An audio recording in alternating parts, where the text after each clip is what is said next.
Can start, sister. Thank you, brother.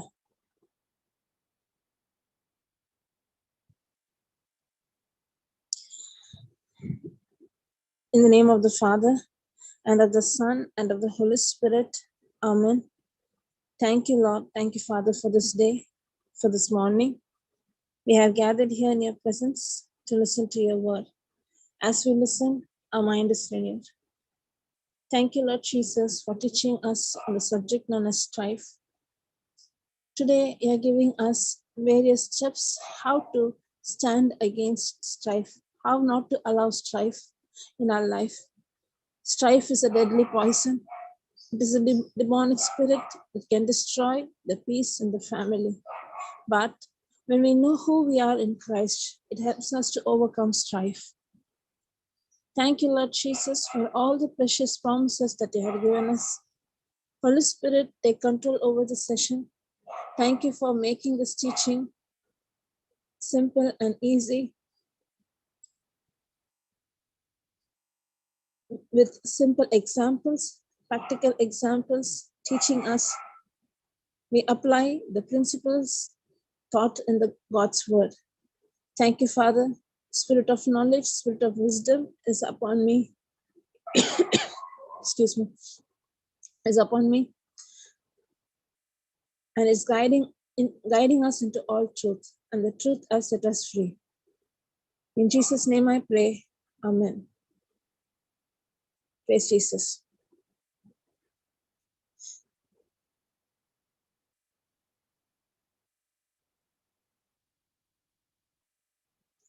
Praise God.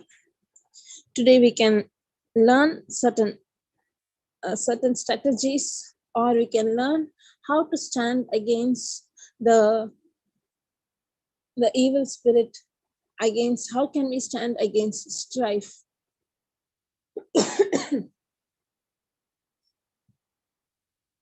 Praise God. Yesterday we saw how deadly, strife is a deadly poison, how it can destroy the families. And we saw how strife is allowed because of offense, negative reactions to situations and to people's comment that can lead to strife, quarrel, disunity. Praise Jesus. And we saw the root cause of strife is pride. Today, let's see how we can stand against strife. First step, it is not like first one steps. No. I'm giving 5 important things which we follow in our life will help us to overcome strife, will help us to stand against the spirit of strife. 5 major things that we can do to stand against strife. First one, most important one, to deny ourselves. It is no longer I who live, it is Christ who lives in me. Praise Jesus. To deny myself means not to allow my flesh to take control over me, but allowing God's word to have control over me. Deny yourself means it is no longer I who live, it is Christ who lives in me. We can see 2 scriptures, how to deny ourselves. When it comes to flesh means, what is flesh? Praise Jesus.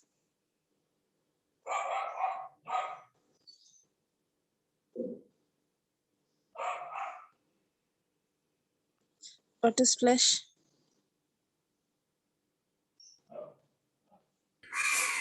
Flesh is what we can see, feel, touch, experience.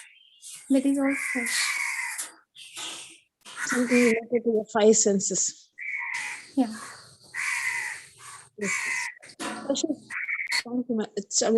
Flesh is also your emotions, your thinking, that is related to self-centeredness, always thinking about myself. Self-centeredness, selfishness. thoughts related to self. Yeah, what you said is right, depending on five senses. Especially it is the thought process, always thinking about me, my family, my life, I. That is known as selfishness. That is because of the allowing myself to live and not allowing Christ to live. Me is being dominated. And when I learn to deny myself, when I learn to crucify myself, I'm also standing against the wiles of the devil. I'm standing against strife. Galatians chapter 2:20.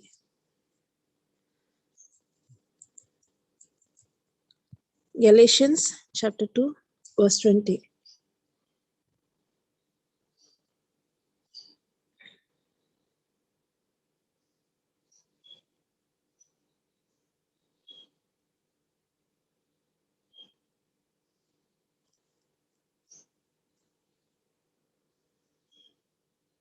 Praise Jesus. And it is no longer I who live. Praise God. I am crucified with Christ. Nevertheless, I live. Yet not I, but Christ liveth in me. And the life which I now live in my flesh, see, and the life which I now live in the flesh, I live by the faith of the Son of God, who loved me and gave himself for me. This is the most important thing we need to know to stand against the spirit of strife. I am crucified with Christ. What really took place on the cross? Jesus did not die for his sin. He was not punished for his own sin or something that he did. No, he knew no sin. Crucifixion teaches us he did not die for his sin, but he died for your sin and my sin. Yeah, my sin nature and your sin nature is being crucified on the cross. Only when a person knows the truth, when he knows who is he in Christ, when he comes to know his true identity, he will not allow his flesh to dominate. He will not allow his self-centeredness. If anyone comes against him, he knew that it is not the person who's coming against him. It is the evil one who's operating behind him. He will not allow strife. And this verse clearly teaches us, I am crucified with Christ. Nevertheless, I live. Yet not I, but Christ liveth in me. It is not I who live, it is Christ who liveth in me. And how can Christ live in me? Without knowing the promises, will I allow Christ to live in me? Without knowing, the day I accepted Christ, I'm born again.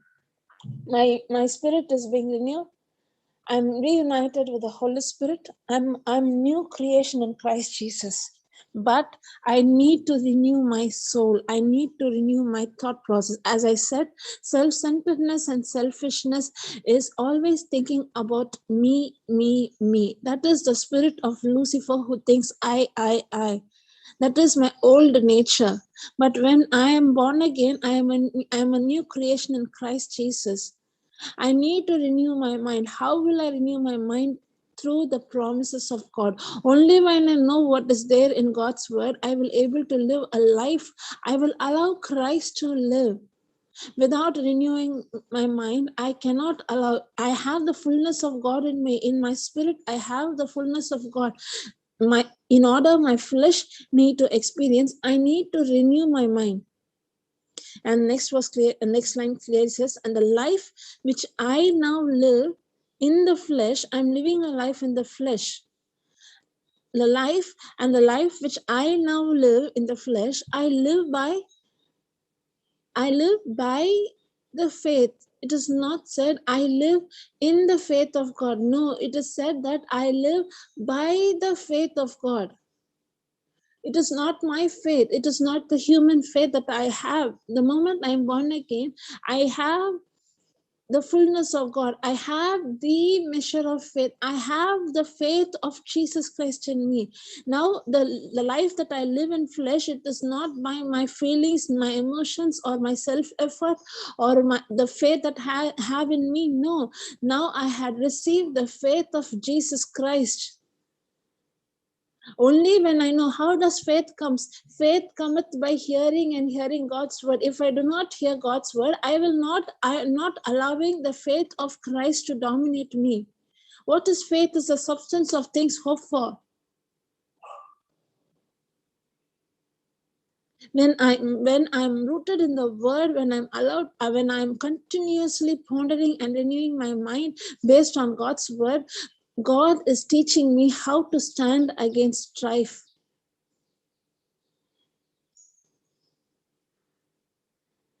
The life which I now live in the flesh, I live by the faith of the Son of God, who loved me and gave himself for me. Praise Jesus. When we speak about strife, as we are listening, we might think that those who know word, it is not like that. After coming into Christ, you will not undergo strife. No, strife will be there till the last breath of my life. Someone will come against, someone will speak against, someone will come against your character, will speak something against you. That is going to be there till my last breath. There will be offense, there will be someone who's against us. There will be opportunity for me to involve in strife. And that is why it is more important to renew our mind. The moment, even after renewing your mind, so if I'm taking a break from God's word, if I'm being self-centered, if I'm allowing myself to dominate me, I will surely allow strife to take control even after being born again. That is why we need to be so vigilant. It is not a day process. It is not just we come to the retreat, we listen to the teaching. That time we are very holy, and after going back, we live the same old life. It is not like that. This is a spiritual battle. This is a battle to be fought in the spirit. This is a battle not to be fought in the flesh. That is why it is more important to be continuously fed by God's word. Ponder, meditate on it. Joshua 1 clearly says, if you want to see life and success, meditate on my word day and night. Do not let this book of law depart out of your mouth. Do not let it go away. We can ask continuously, how can we do continuously? We are experts, we are talented to think on negative issues that have happened in our life. Even something happened 10 years, 15 years, 20 years ago, we are experts to think it continuously. Every human being's thought process is being continuously active. Something or the other will be thinking the whole day. No one is dumb or dull, not thinking anything, blank for 1 hour, for 2 hours. No, continuously something is going in my brain. Something is there, something which I ponder, which I meditate, which I think. What is that I'm meditating? What is that I'm pondering? What is that I'm thinking continuously? Is my thought process aligned with God's word, or is my thought process aligned depending on my five senses, my flesh? So if you have depth, continuously thinking, how will I repay, how will I how finish my loan, what will I do, what is that thought will be there continuously. Being childlessness, the thought, how long shall I wait for this? Seeing others who are having children, they're having where am I lacking, Lord, what I'm doing. Sometimes that continuous thought process will lead to self-pity. Even self-pity is self-centeredness. Self-centeredness is the root of all grief. It is not only thinking oneself high, thinking oneself low is also self-centeredness, selfishness. Instead of thinking on my problems, my children's issue, my children's education, teenager problem, that problem, this problem, why can't we ponder and meditate on God's word and open our mouth and release faithful word?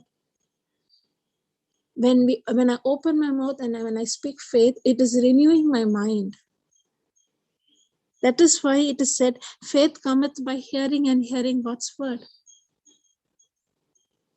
If you want to receive, if you want to activate the faith of Christ in you, you need to continuously listen to God's word. Then only we can stand against strife. Will not allow us, our flesh, to take control over.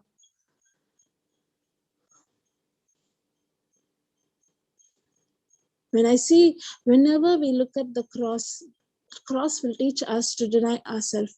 Surely, I am destined to go to hell. I need to be punished. I need to be crucified. My hands and legs need to be nailed on the cross. I know what type of sin I committed in my thought process. But Jesus Christ came in love, saying me, you stand aside, and he took the punishment upon him.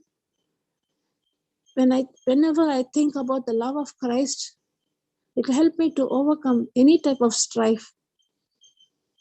Praise Jesus. So we need to renew our mind. We need to deny ourselves. It is no longer I who live, it is Christ who lives in me. The life that I now live, it is not by my faith, it is the faith of Jesus Christ. Praise Jesus. This is the first strategy to stand against strife. Deny yourself. Praise Jesus. Second one, my fight is not against flesh and blood. It is a spiritual warfare that happens. Ephesians chapter 6, verse 12. Ephesians chapter 6, verse 12. One more scripture for Adonai. You can also take the born again scripture, 1 Corinthians 5:17. No longer I will live, with Christ who lives in me. You can also take 1 Corinthians 5:16 for the first point. Praise Jesus. Now, Ephesians chapter 6:12. For we wrestle not against flesh and blood, but against principalities, against powers, against the rulers of the darkness of this world, against spiritual wickedness in high places. Whom we are fighting against? Only when a person is rooted in the word will able to recognize this battle is not a battle in flesh, it is a spiritual battle. Praise Jesus. Even someone come against us, only when a person is rooted in the word, he can sense this is not from this person. This is the evil one who wants to torment and torture me, and he is coming and using this person and coming against me. There are some people in our life when we meet, many characters we see in our life. There are some characters, they'll come and just, they know our weakness. They know what can I say that can hurt her. And they'll come and hurt you in your weaknesses.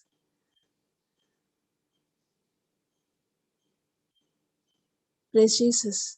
And if I'm not vigilant, if I do not know the word, you know what I'll do? I'll be pondering and thinking on that negative word that was spoken against me continuously. I'll be thinking, she said me like this. He is like this. He treated me like this. When a person starts to meditate and ponder on the negative words that are spoken against him, that is the root cause for depression. When a person is offended and thinking about that and allows strife, where there is envy and strife, there is every evil work. Praise Jesus. Strife is not only something that we fight, we quarrel. We can also see in This type of wisdom does not come from God. Which verse is it? Yeah, in James chapter 3:14.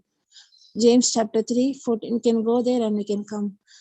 It is not only those who come and speak harshful words. There are some of them so wise, that means world wisdom. They know, they will not scream, they will not shout. They can put poison in such a way that one word will hurt you, can break you into pieces.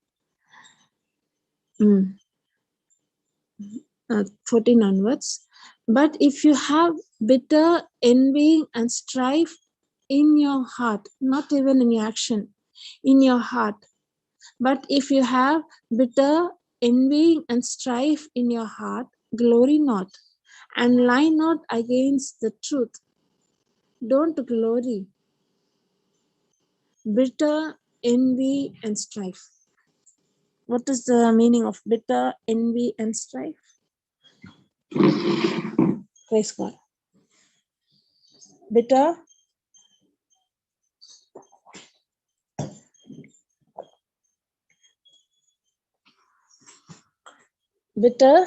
envy and strife.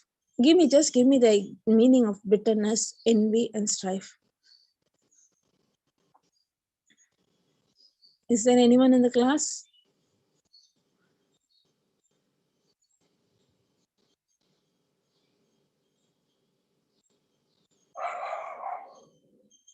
Silence. Praise Jesus. Sister Shalini.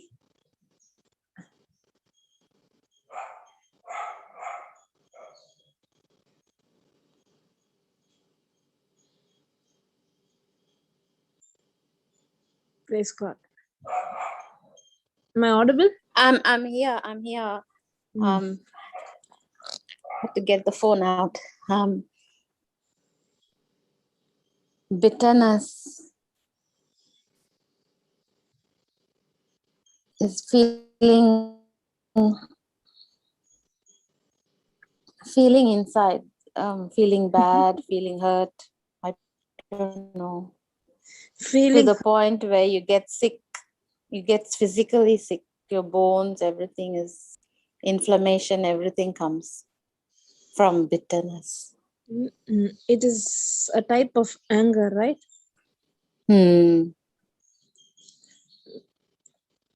Negative feeling, negative emotion.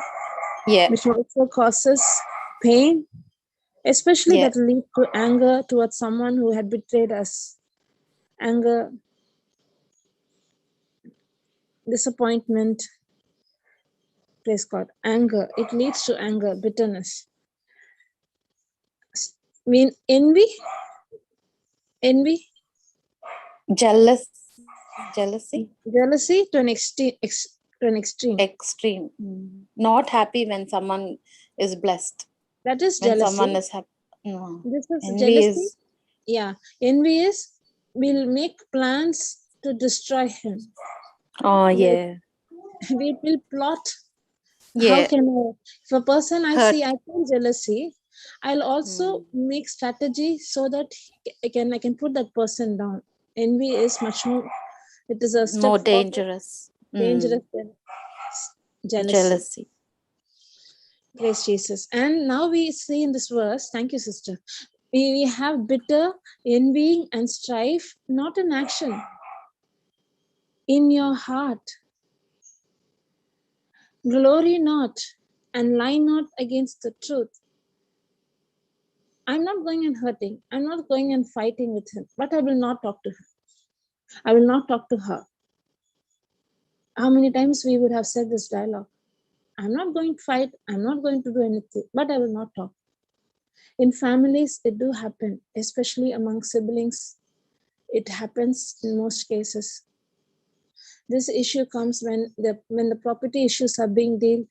This is how the siblings used to say, I'm not going to speak to him. Actually, yesterday, as when we learned from Papa, thinking that drinking the poison and expecting the other person to die. That is what is happening to a person who's allowing strife. We can see families where, because of small issue that happen, not talking to one another, 15 years 20 years. It is very poisonous, it is dangerous. And having this type of bitterness, no need to shout outside, but in your heart, you're having bitterness, you're having jealousy, you're having pride, you're having that envy, not able to tolerate the growth of someone who's against you, not able to say, want him, desiring that he should destroy, desiring he should come down. When he goes through many times, I had heard this word from Christians saying that he did this to me and that is why God punished him. Many times I had heard this word. Many times a Christian, a believer, and they also make a partnership with God, looking at the fall of those who come against them. They say, I had heard this by my ears saying that she did this to me, she did not help me, she cheated me, and that is why that accident took place in her. God gave her a good lesson, God punished her. And when I used to hear this, how come God can do this? And they will be justifying their anger towards their loved ones. If you go and see, it is their own sister or it is their own brother, they have that anger. And they'll say God has punished them because God is loving them so much and God is the one who punished them and gave the sickness. He destroyed my life now. That is why he is suffering. She's suffering. How many times we would have said these words? This is that envy, strife, and pride, jealousy in my heart. Seeing the fall of the other person, seeing the other person in being, suddenly suppose any accident happened, also she did this to me, that is why God punished her. When did I become God? And this type of, it is deadly poison that can destroy a person's life. Praise Jesus. This wisdom descendant not from above. And there are some more people are there, they have pride, they have jealousy, they have strife in their heart. They will just speak words that can go and hit a person's emotions, feeling. They know their weakness. For example, I'm telling my sister, her weakness is to be slow. She can do everything slow. But she's a good person, she does. But I know when I go and say you are a slow coach, you're fit for nothing, you are a lazy goose. If I'm going and saying all these negative words, pointing out her weakness, no need to fight, no need to quarrel, no need to shout, no need to yell. But I know what word, if I say, that will go and hit that person and bring that person into depression. This type of wisdom is not from above. Its type of wisdom is, it is devilish. It is devilish. Sensual. Remember, brother, you can put James chapter 3:15, comparison. This wisdom descended not from above, but it is earthly, sensual, devilish. If I'm a person who has a very sharp tongue to hurt a person, to pinpoint their mistake, to wound them through my words, that wisdom is not from God. There is nothing to boast of myself. It is not smartness. It is not intelligent. The superficial wisdom, okay, is not which comes down from above, but is earthly, secular, natural, unspiritual, and even demonic. The superficial wisdom is not such as comes down from above, but it is earthly, unspiritual, animal, even devilish, demonical. When a person tries to wound, especially it happens in company when the boss, some boss, I'm not telling all, most of them are God-fearing, they know who they are, they know who has blessed them. But some are their boss. They will treat their servant or the laborers, the way they treat, the harsh words they speak will really hurt the laborers, especially if it comes a servant who's there in your house, not knowing that we have a master above, ill-treating the person, discriminating the person, treating that person like an animal. This type of wisdom is not from God. This type of wisdom is demonic. It is demonic. It is satanic. It is devilish. Hurting and wounding others by their weakness. Laughing with a smile in your face, but still hurting a person. Pointing out their mistakes. Not even mistake, their weakness. More dangerous. This will open the door for strife.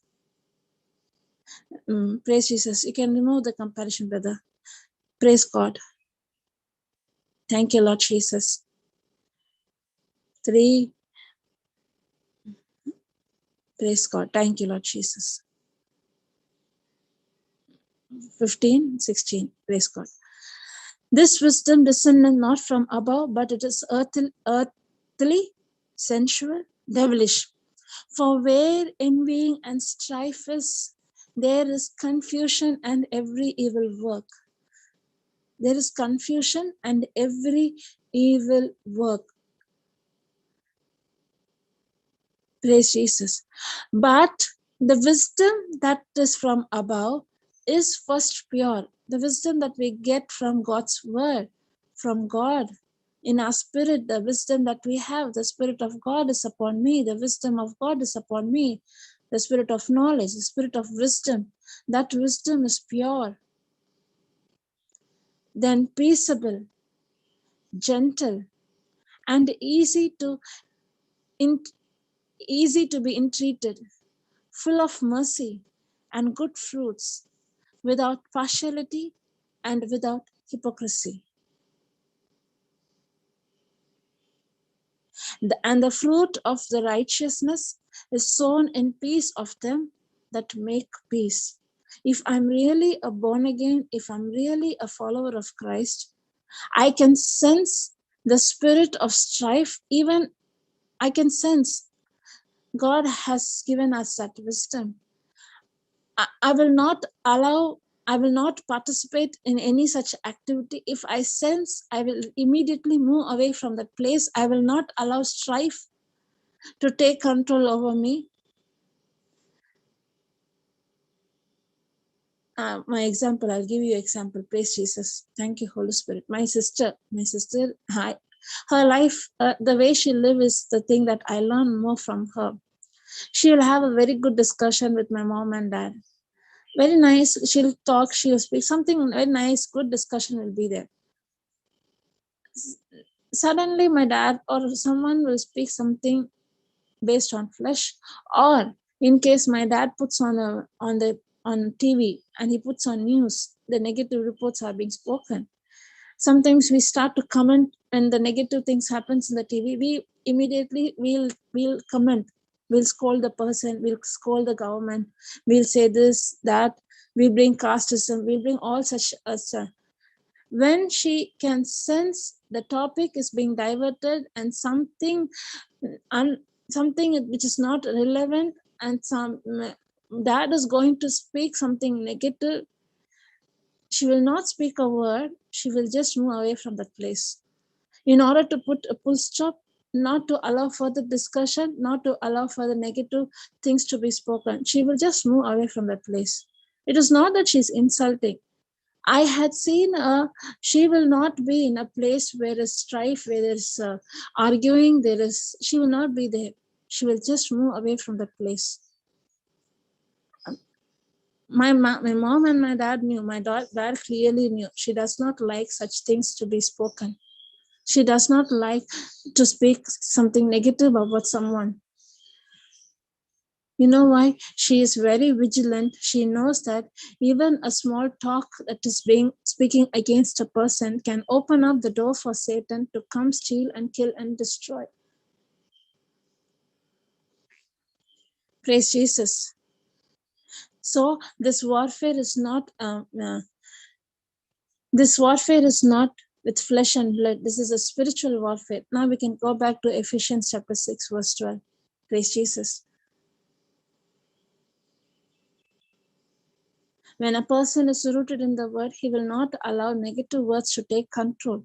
The words that comes from his mouth is always peace, always wisdom, God kind of wisdom. Especially as we can say, we are as a Christian, as a born again believer, we are the instrument of peace. There is a very beautiful song, is there, a little girl used to sing, where there is strife, God, you had made me the instrument of peace. We as a believer, one second. Someone can share anything or testimony. I'll just come, 1 second.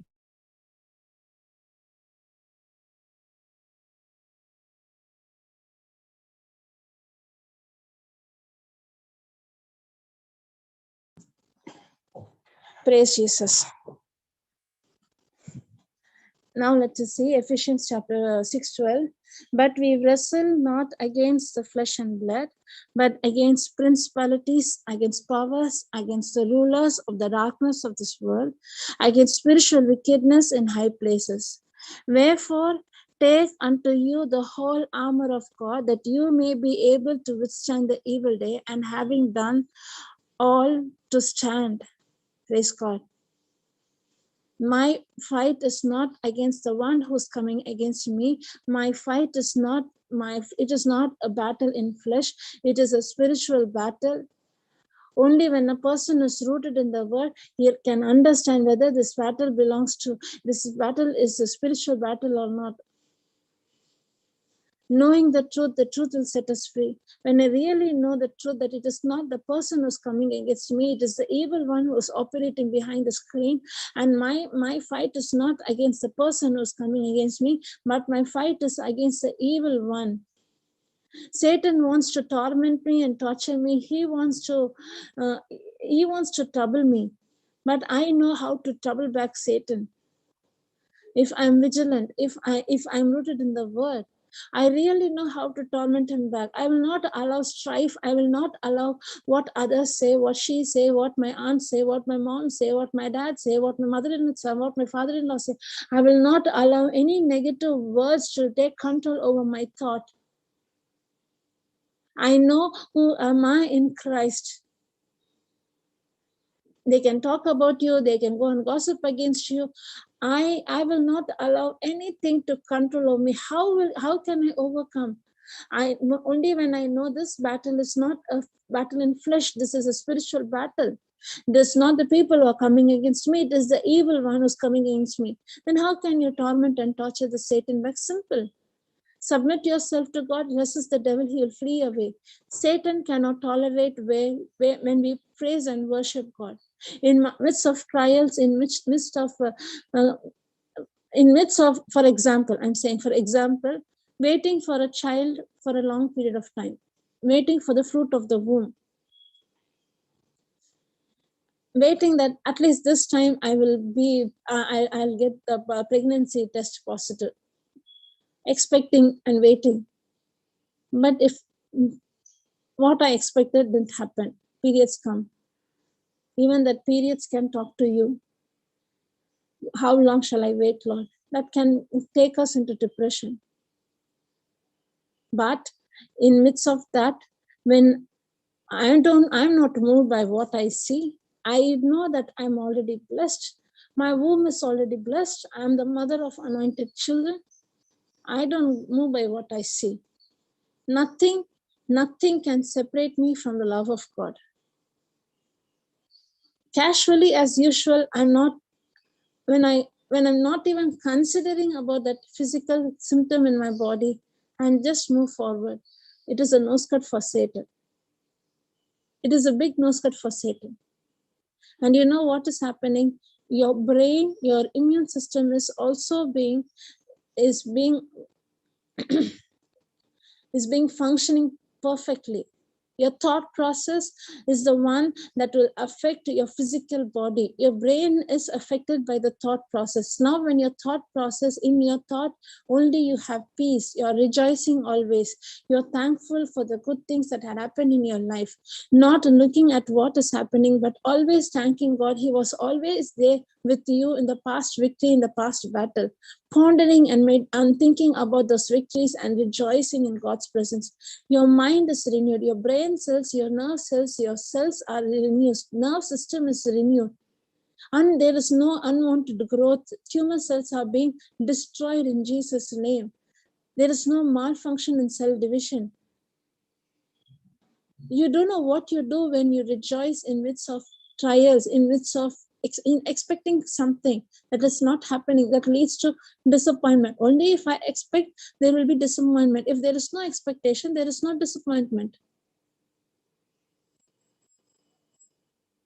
Praise Jesus.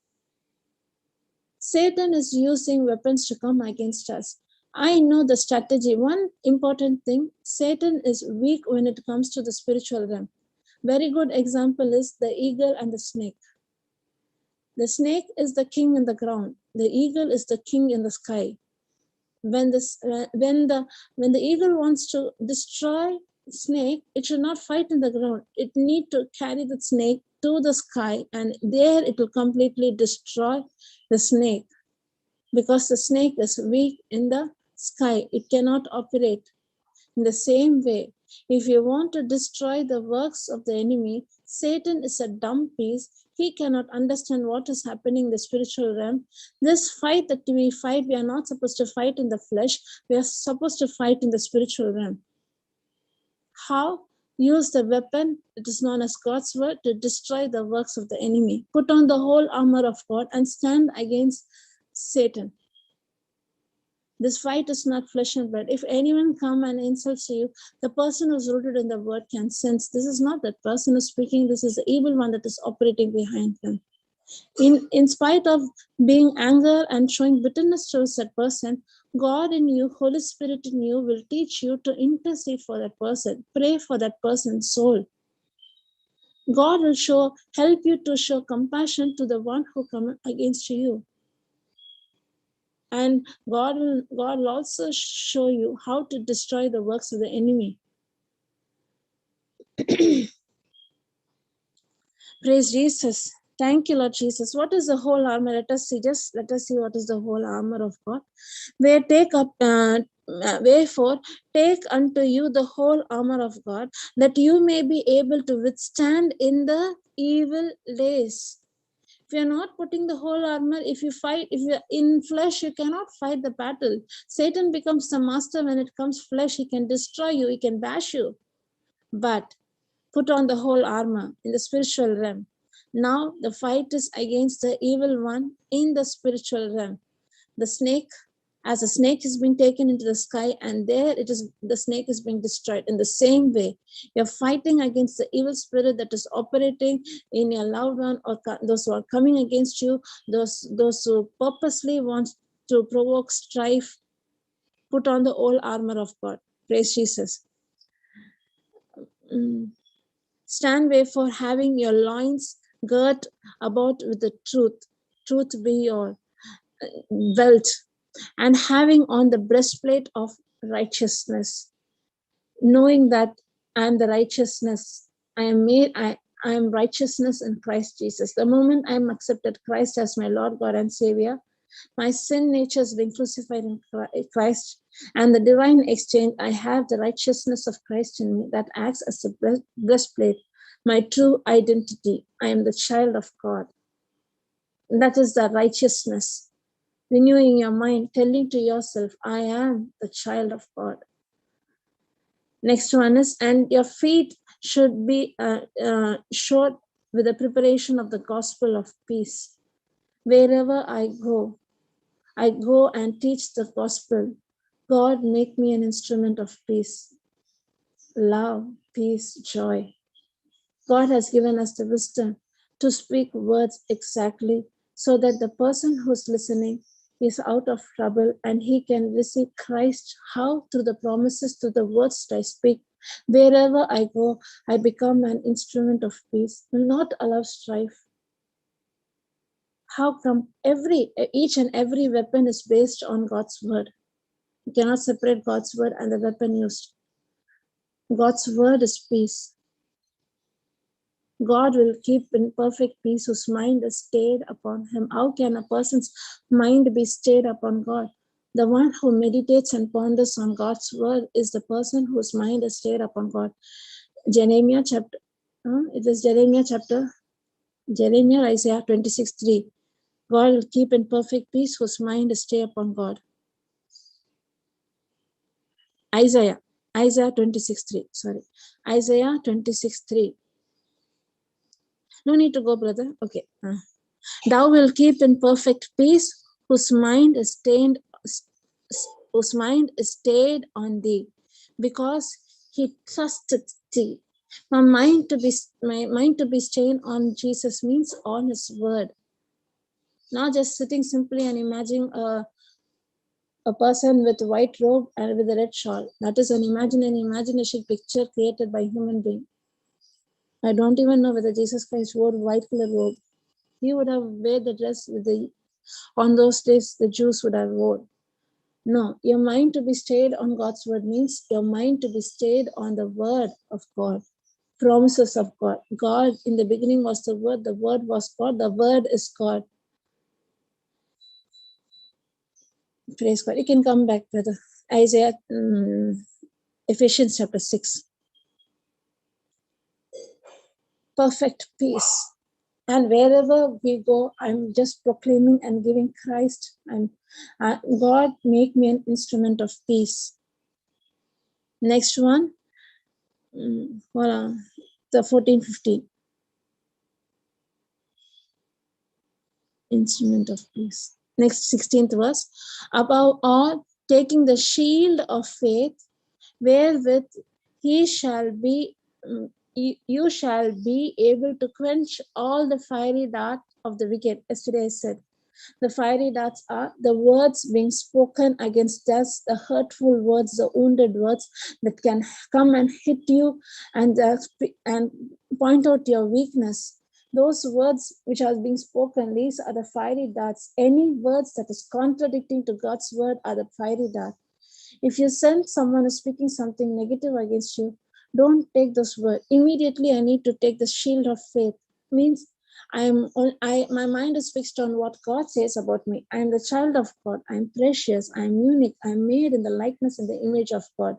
That is the shield I need to take and not allow those negative words to be planted. Immediately take the word and oppose the words that are being spoken, not even allowing those words. No need to ponder. She said, I'm childless, I'm like this, I'm like that, I'm fit for nothing, I'm a slow coach. And don't allow those negative words to take control and dominate you. Immediately I need to take the shield. Shield means what God's promises says about me, what God's word says about me. Who am I in Christ? Take it, and that will destroy, that will not allow the words spoken against you. Where she take the shield of faith, wherewith you shall be able to quench all the fiery darts of the wicked, and take the helmet of salvation and the sword of the Spirit, which is the word of God, praying always with all prayer and supplication in spirit, and watching there unto all perseverance and supplication of all saints. Helmet of salvation. I accepted Christ. I had received the salvation. That is the helmet. The sword of the Spirit, God's word, is the sword, double-edged sword. It can destroy the works of the enemy. It can destroy sickness. It can destroy poverty. Use the word, open a mouth and speak words that can bring life into the person, can destroy. If you see sickness, rebuke the sickness in Jesus' name. I command you, sickness, you be uprooted and be cast into the sea. Means you're using the sword of the Spirit. You're using the words to destroy the works of the enemy. Praise the Lord. Thank you, Jesus. And at last, most important, very much important, praying in tongues.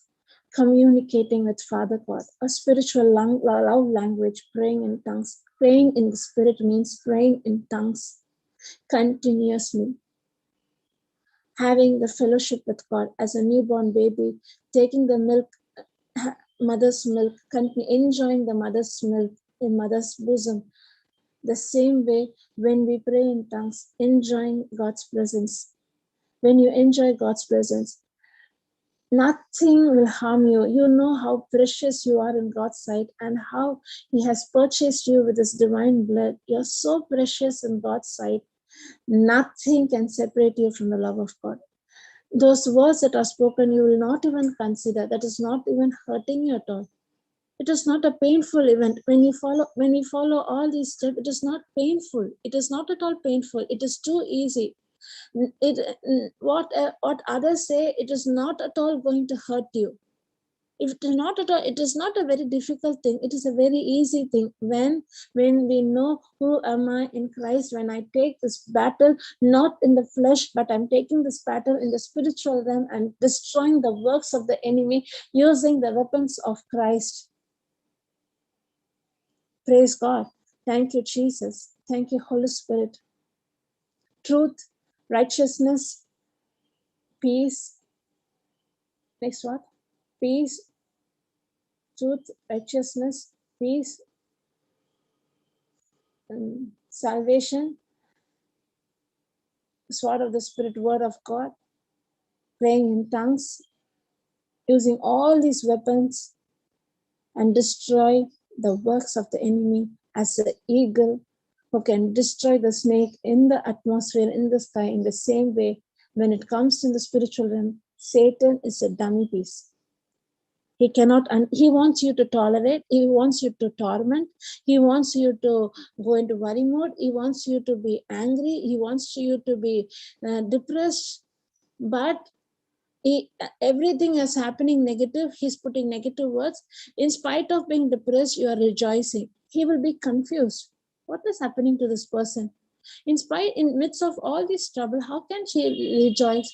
He will be totally confused because he cannot understand what took place in the spiritual realm. And submit yourself to James chapter 4:7. Submit yourself to God. Resist the devil. The moment you submit, you're resisting him.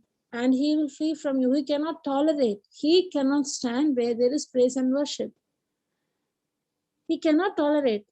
It torments him. It tortures him. And he'll run away. The battle we fight is not flesh. The battle we fight is in spiritual realm. Praise Jesus.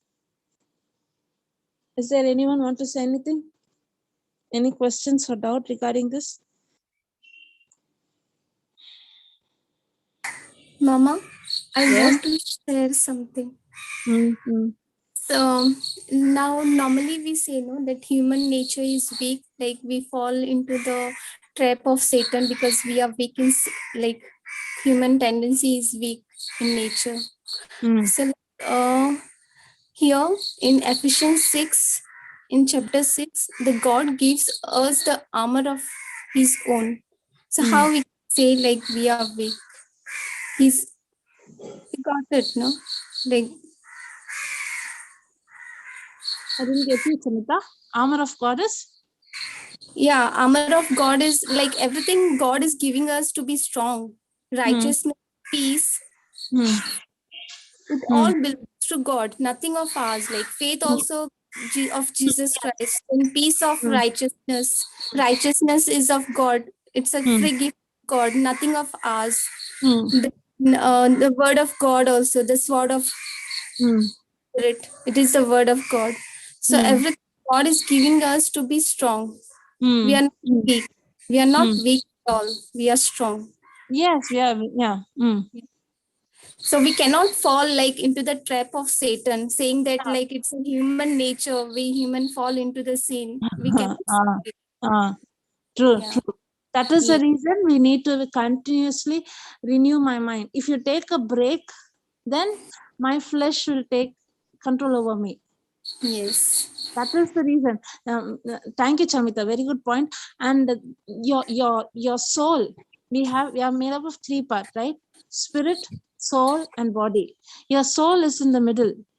And when your soul is being continuously fed with the word, the thought process, your thinking, your reasoning, your choosing, all that is being that is totally depending on God's word, means that soul is being connected to the spirit. You can receive the life from the spirit. Your born again spirit has complete the fullness of Christ is in you. When your soul is being renewed with how the mirror known as God's word. But if you're taking a break, not meditating, not reading, slowly what happens? Your flesh will start to dominate your soul. Your thought process will be dominated by the 5 senses. What I touch, what I feel. It is not that you're separated from God. The soul is the middle person that is making the decision. That is why I should continue. That is why if you want to see life and good success, God is telling to Joshua, continuously, day and night. Do not let this book of law depart. Don't let it depart from you. If you let it depart from you, your body will take control. Your five senses will take control. What others say control over you. That is why we need to be very vigilant. What is my thought process? Praise Jesus. Even if we fall, no need to worry. We might think I left. I'm more. No. The more you can experience much more grace in the fallen state. I had experienced. Everything was fine. Everything was good. When troubles was there, I was totally in God, always reading the Bible, praying and when everything was fine, husband healed, child is okay, everything was good. I started to shift slowly, allowing the negative seed to be planted, slowly watching into the media, watching serial. I also gave this testimony, how I became addicted. Slowly, it was not a day process. Slowly, I allowed my flesh to take control over me. Papa often say that not in good times. It is more important, not in bad times. Usually when we face trouble, that is the time we'll be in the word. But it is more important to be rooted in the word when everything is fine. When everything is fine, it can open up door for Satan. It will make us move away from God. And we should be very vigilant. We should be always, because next time when the Satan comes and hits, it will be 7 times more. That is why he says, when everything is fine, when everything is okay, that is the time you should be more conscious. You should have that intimate relationship with Christ much more. We don't know what is going to happen in the future. We don't know. Some weapon, something will come against us. Only the one who's rooted can stand against and can destroy the works of the enemy. In Jesus' name. Thank you, Chamita, for putting this point. Praise God. Next strategy to be used against, or next step to stand against strife, is the love of God. Praise Jesus. Next one is the love of God. Which chapter says the love of God? Can anyone say? There are many scriptures. 116. No, 316. Sorry. What 316? John 3:16. John 3. Simply 316 means John No, 3:16. in my mind, I didn't say it. Yeah. Okay. Praise God. Okay, you can see that verse. And also, we have the same verse in another chapter. The chapter itself says the love of Christ. What is that chapter? Okay, we can go to John 3:16. Brother, I can put John 3:16. After that, I'll go to that chapter. There are 2 chapters. One, knowing the love of Christ. After knowing the love of Christ, how I can apply that love of Christ. There are 2 important chapters will teach us. Praise God. John 3:16. For God so loved the world that he gave his only begotten Son, that whosoever believes in him should not perish but have everlasting life. God so loved the world. He loved us in such a way that he was ready to sacrifice. I have already said, where there is love, there is sacrifice. He was ready to sacrifice his only Son. He gave his only begotten Son, that whoever believes in the finished work of Jesus Christ should not perish. Should not perish. There is no hurt feelings. There is no destruction. There is nothing can harm you, can hurt you when you know who you are in Christ. Nothing can harm you. Even if I come and say you're donkey, you're stupid, you're fit for nothing, you are this, you are that, that will not hurt you at all. You know, because you know, you say whatever you want. I don't bother. I am the child of God. I am precious. I'm the princess. Praise Jesus. I know who am I. I'm not moved by what others say, what others speak, but have everlasting life. 1 John chapter 4 verse 7 onwards. Marita, brother. 1 John chapter 4 verse 7 onwards.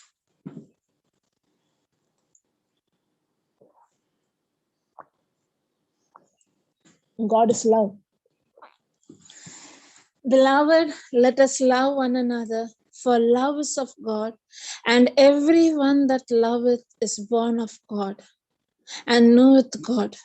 He that loveth not knoweth not God, for God is love. In this was manifested the love of God towards us, because that God sent his only begotten Son into this world, that we might live through him. You imagine, God sent his only Son. Who was Jesus Christ? In the beginning was the Word was with God, and the Word is God. Word became flesh and dwelt among us, sent his only Son into this world. You know why Jesus Christ sent the Son into this world? To become a sin sacrifice for you and me. When Abraham was asked to give sacrifice his son, it would be a very painful moment, painful thing. I just want to stand in the place of Abraham. When if Jesus Christ come, if God says to me, give your son Sam as a sacrifice, will I be able to give? No. How long did I waited for this precious son? And how can I give? I don't know will I be able or not. But Abraham was able. You know why? He know the promise through Isaac. It is clearly given in the scriptures through Isaac. I will bless the nation. He was only focused on that promise. God had already promised through Isaac he's going to bless the generation. He will not, but if he's asking, I will give. I'm not moved by what I see. But God stopped Abraham. An animal was placed there and an animal was given sacrifice. That shows, that was the shadow showing that God had planned to give Jesus Christ his only son as a living sacrifice for you and me, even before the foundation of this earth. In Genesis chapter 3 itself, it was given that the seed of the woman will come and crush the head of the snake. It is Jesus Christ will come and be given, and Jesus Christ will be given as a living sacrifice for us. I think in Revelation chapter 6, I need to go and see 6:12 or something. It is given that even before the foundation of the earth, the plan of redemption was there. I don't know, I'll just check and tomorrow I'll come. Okay, tomorrow I'll let you know. Plan of salvation was there even before the foundation of the earth. God, you know, why did God have that plan? Because he loved what he created. We were his apple. He created us. He made us in his likeness and his image. He loved us so much. He was ready to sacrifice his son because he knew that his son will be resurrected. Death has no power over Christ. When Jesus Christ is resurrected, my old nature, my flesh nature, my sinful nature is being paid. The penalty of sin is death, and Jesus Christ took that and he paid the price. But death had no power over Christ because Christ was so pure. He resurrected from the dead. On the third day, he rose again. See, that is love. And in this was manifested the love of God towards us, because that God sent his only begotten son, allowing a child to be tormented and tortured, to be crucified, to be nailed. Jesus Christ was 100% human. He's not 50-50, 100% human, 100% God. He had all the feeling, all the emotion, all the pain. If I beat you, if bleeding can happen, you can feel, you can experience the physical pain. The same physical pain Jesus Christ went through, he can feel. He hungered, he had thirst, he had all the emotions, all the physical pain. He can understand what we go through. And Jesus Christ lowered the standard and came and took the form of the human, not an ordinary human. He took the form of a human, and when the moment everyone said crucify him, he was made sin, who did not know sin, who did not commit any sin, who don't even know what a sin is, but he was made sin for you and me.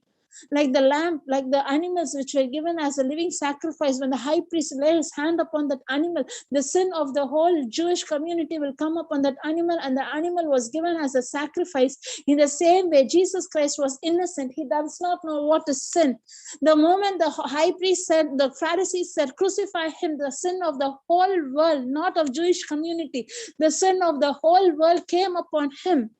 Cancer was upon him, AIDS was upon him, depression, anxiety, worry was upon him, health issue, TB, whatever might be the TB infections, viral infections, all infections was upon him.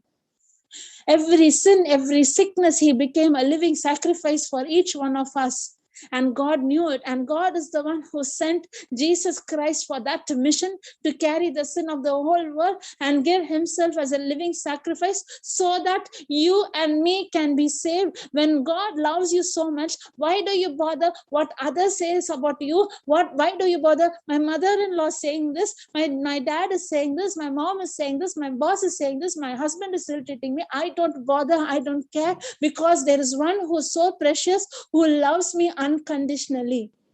When I know that God loves me so much, I don't bother whether others love me or not. Now God has made me an instrument of peace. The love that I receive, I'm able to love exactly the person who's coming against me, the one who's hurting me. God is pouring out his love in my heart, so that I can love the person who's coming against me.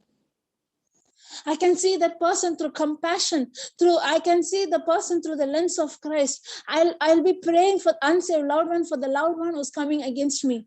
There is no bitterness, there's no hatred, there's no hurt feeling, there is no depression. The spirit of strife is completely destroyed when you know the truth, how much Jesus loves you. What really Jesus went through on the cross. His last one drop of blood is enough for the salvation. So pure is his. He is the mighty, he is the majesty, he is the creator, he is great, he is God. His one drop of blood is enough to wash away the sin of the whole world. You know what?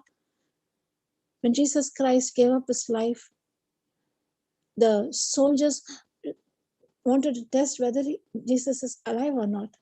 They pierced him in his side, means they pierced him in the heart.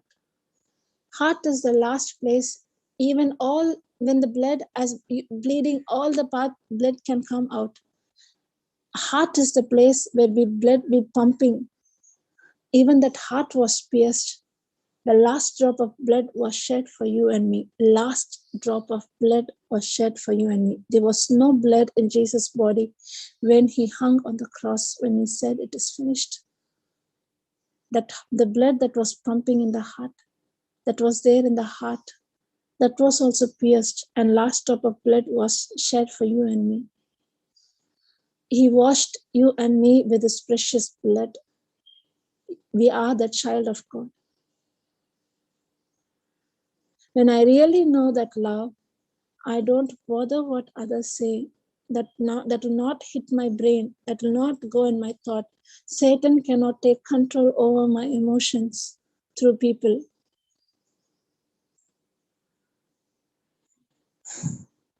Herein is love, not that we loved God, but that he loved us. Not because I loved, I prayed, I begged. God came and answered. Even before I was born, my sins are forgiven. Even before I was born, my sins are forgiven.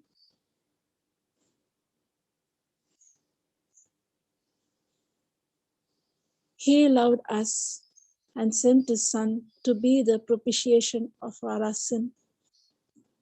Beloved, if God so loved us, this is the most important verse.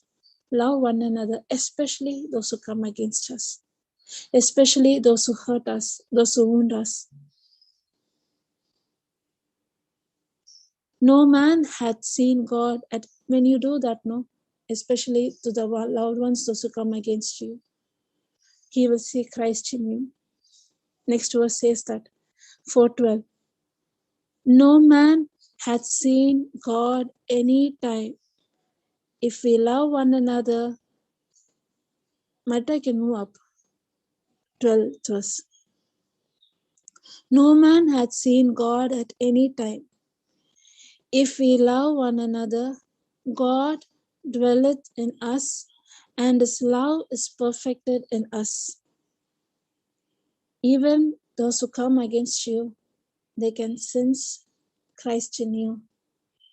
And God of love is in your heart, pouring out that love towards a person, and the person is receiving love. Praise Jesus. Praise Jesus. No man hath seen God at any time. If we love one another, God dwelleth in us, and his love is perfected in us. Hereby we know that we dwell in him, and he in us, because he hath given us the Spirit. The person who wants to argue, want to hurt you, if you are so focused on the love of God, even those who want, and Satan wants to bring destruction, want to bring division, that person will recognize Christ in you. He had not seen Christ, but he can see Christ in you. This will torment and torture Satan. The spirit of strife is destroyed that moment itself. In Jesus' name, amen.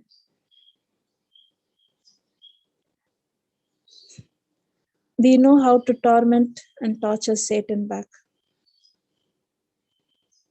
Praise Jesus. Thank you, Holy Spirit. Thank you, Holy Spirit. 1 Corinthians chapter 13, verse 4 onwards. 1 Corinthians chapter 13, verse 4. With this I'll end. Tomorrow, there are 2 more points. We can see it tomorrow. This is love. Next point, we can see tomorrow. Praise God. 1 Corinthians chapter 13, 4 onwards. This is, you keep it in what translation? RSV. Praise God. 4 onwards.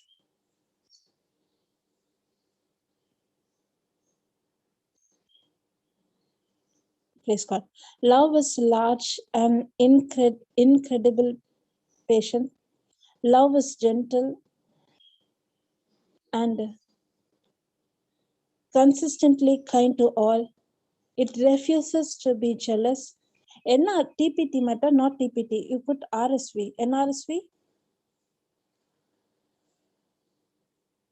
Praise God. Thank you. Love is patient. Love is kind. Love is not envious or boastful or arrogant or rude. It does not, it does not insist on its own way. It is not irritable or resentful. It does not rejoice in wrongdoing, but rejoices in truth. It bears all things, believes all things, hopes all things, endures all things. Love never ends. Praise Jesus. That's enough. But prophecies will come to an end. For the tongues they will be ceased. For knowledge it will come to an end. When Jesus comes the second time, prophecy, they need no need for prophecy. They no need for tongue. Directly we can speak to God. They will cease. For knowledge it will come to an end. Because we are the fullness of God. But forever we have the love of Christ. From 4 to 7, matter 4 to 7. Once again we can see 4 to 7. Love is patient.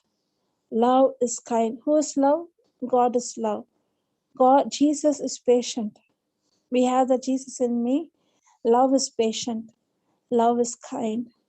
Love is not envious. It is not at all. When you see someone especially your family members, your relatives, your cousins, your sibling, someone getting high promotion, have an high income, they are promoted, they build a new house. If you're not in the word, it will cause envy, jealousy in us. They are having that, why I'm not having this? But when you're rooted in the word, you will enjoy someone's growth. You will bless them from your heart. There is no envy. Where there is love, there is no envy. Love is not envious or boastful or arrogant or rude. It does not insist its own way. It does not, you should listen to me. This is what I said. It did not say that. It does not insist on its own way. It is not irritable or resentful.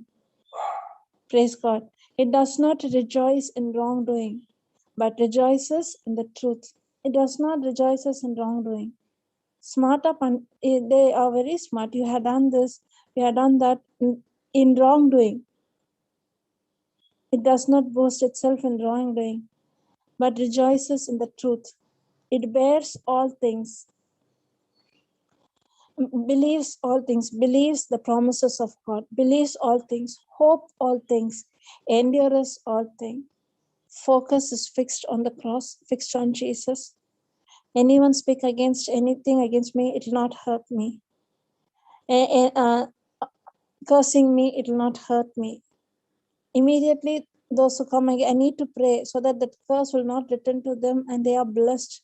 I need to pray for them, those who come against me. Nothing, torment and torture for the word's sake will not hurt me at all. Nothing can move me away from the love of Christ. Love never ends. There is no end for love. Praise Jesus. Thank you, Father God, for teaching us today these promises, the truth, how to stand against the works of the enemy, the demonic spirit known as strife. Thank you, Lord God, teaching us how precious we are in your sight, how your promises, you had just poured out your love, and you wanted to express our love through the promises. When I read the promises from my heart, we are able to understand how much God loved us. There is no one can love me as Christ loved me, as God loved me. No one, even my mother, cannot love as God loved me. He sacrificed everything. At last, he sacrificed his only son. That sacrifice was not an ordinary sacrifice. Seeing your only son being beaten, being broken, being tormented and tortured, becoming a sin for all the human race. Thank you, Lord Jesus. I'm becoming a living sacrifice for each one of us because God is love. Thank you, Holy Spirit, for teaching us the importance of the love of God and how important we are in the sight of God. Today, I give up. I forgive those who come against me. Not only forgiving, I love them from my heart. If it is not possible with my strength, I can do all things through Christ who strengthens me. Philippians chapter 4:30. Father God, thank you for pouring out this love in my heart so that I can love the loved ones, those who are coming against me. I'm praying for them. Let they also receive the gospel, the peace that I receive. Let my loved ones also receive in Jesus' name. We pray for, at this moment, we also pray for the peace of this world, Lord Jesus. The terrorist attack, we pray for the souls. We pray that even the terrorists, their heart be renewed and accept Christ. Thank you, Lord. You are the Father God who are taking care of that little children, and you are providing all their needs, Lord Jesus. Thank you, Father. Thank you, Lord. Gospel need to be proclaimed among those people, those who are longing, like the Israelites, those who were as a slave in Egypt. Father God, thank you, Lord. We as missionary need to go, and there are some missionaries who had gone to that place to give the gospel to the Middle East country. Thank you, Lord Jesus. You are protecting them. You are providing all their needs. There are many non-believers who had accepted Christ, who had seen Christ in this tough time, Lord Jesus. Thank you, Lord. Thank you, Jesus, for the peace of the whole world. Thank you, Lord, for all the missionaries, the priests, the nuns, the missionaries, those who have dedicated their life. Thank you, Lord, for all the provision and protection. Thank you for Papa Johnson, all the team members, the warriors. Each and every family is blessed with good health, wisdom, and with all the blessings, Lord. In Jesus' name I pray. Amen. Praise Jesus.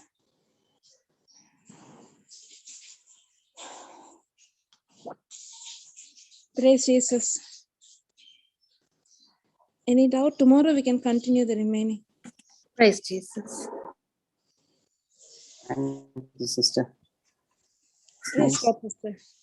Thank you. Thank you. Praise the Lord. How great is the love of God. That eagle and snake example was very good. That was the teaching taught by Yeah, Papa. yeah. Snake and eagle, no? Yeah. Praise God. Okay. Yesterday I saw a video about the eagle, motivational video that really helped me.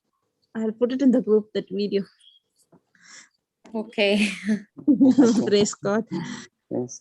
Thank I have seen in real life in my childhood eagle carrying a snake and flying Oh. across Oh, you in have front of seen? my house. In front of my house, big Oh. snake. My God. Mm. Oh, that is why you were able to see that. You know what it is. We never see. We had listened to that. Praise God. Amazing. When I was little in Bangalore, it was a developing area, no houses, lot of grass and everything was there, and along with it snakes too. Oh, then you have seen eagle carrying the snake in the sky. Yeah, Yeah. you have seen it.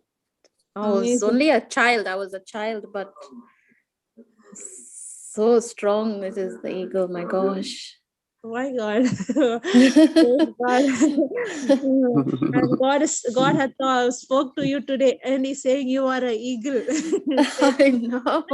It makes sense if it is down, no? If the eagle was on the ground, the snake will put its body and it'll go round, Yeah. round, and it'll grip its leg or grip its wings or bite it or something will happen. But I don't know.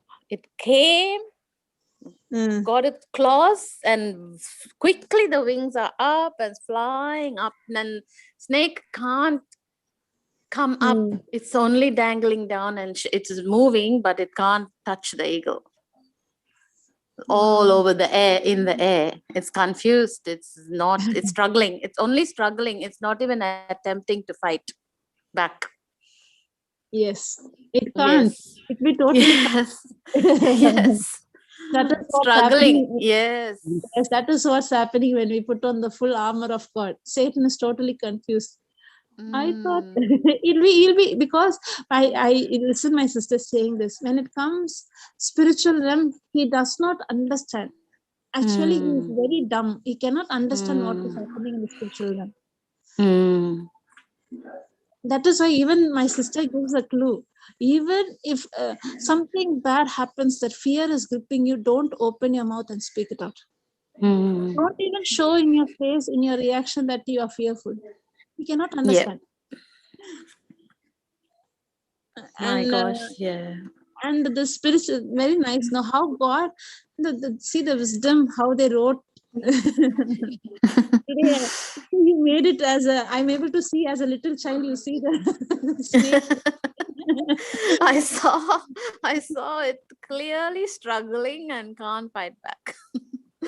Now it's so easy now to fight back offense or any bitterness or sickness or anything that's not belonging to God. We know. Thank you, Jesus. Yeah. Praise Jesus. Thank you, sister. Thank you so much. Marita can put off the light. Praise God. Thank you. Tomorrow we can see the other 2 points.